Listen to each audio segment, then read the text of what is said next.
Tiga. Assalamualaikum warahmatullahi wabarakatuh. Perkenalkan, nama saya Al-Kafitraki. Saya dari jurusan Ilmu Komunikasi dengan prodi Ilmu Komunikasi.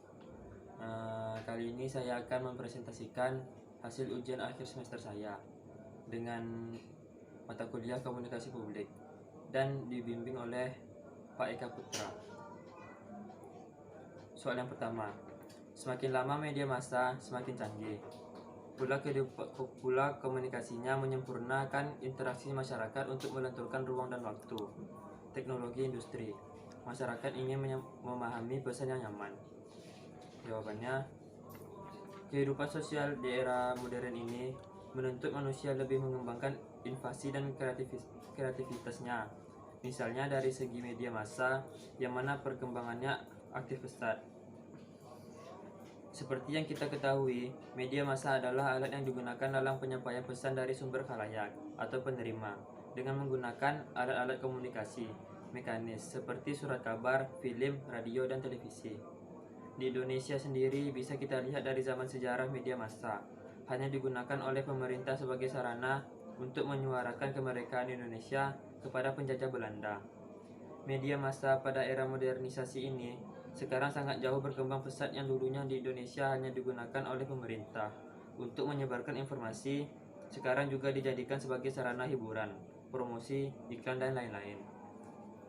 Seperti yang kita ketahui, media massa jenis elektronik yaitu penggunaan telepon genggam yang tidak hanya digunakan untuk menelepon dan SMS saja.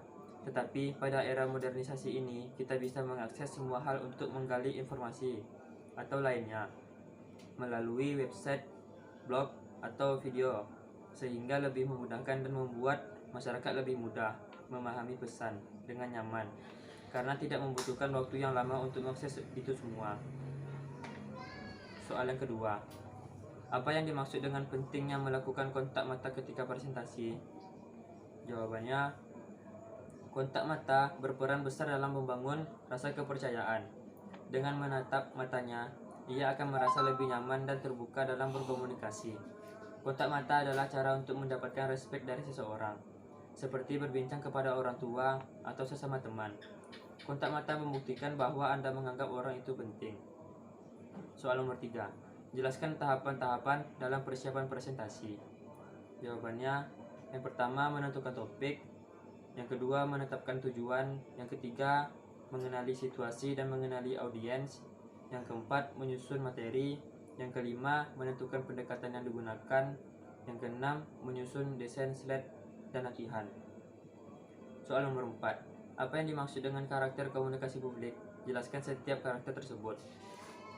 Jawabannya adalah, pertama, komunikasi terlembaga atau terstruktur. Komunikator pada sebulan komunikasi publik atau massa merupakan individu yang banyak bergerak sebagai komponen yang kompleks.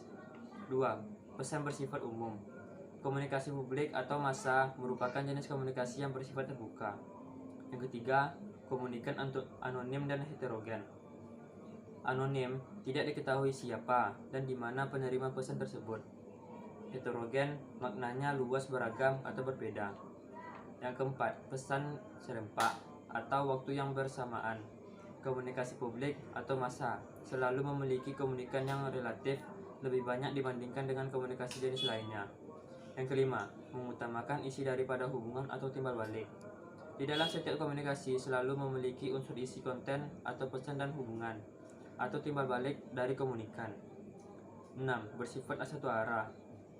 Pesan disampaikan melalui media publik atau massa, sehingga terdapat perantara berupa media massa atau cetak. Sekian dari presentasi saya. Apabila ada kesalahan mohon dimaafkan. Assalamualaikum warahmatullahi wabarakatuh.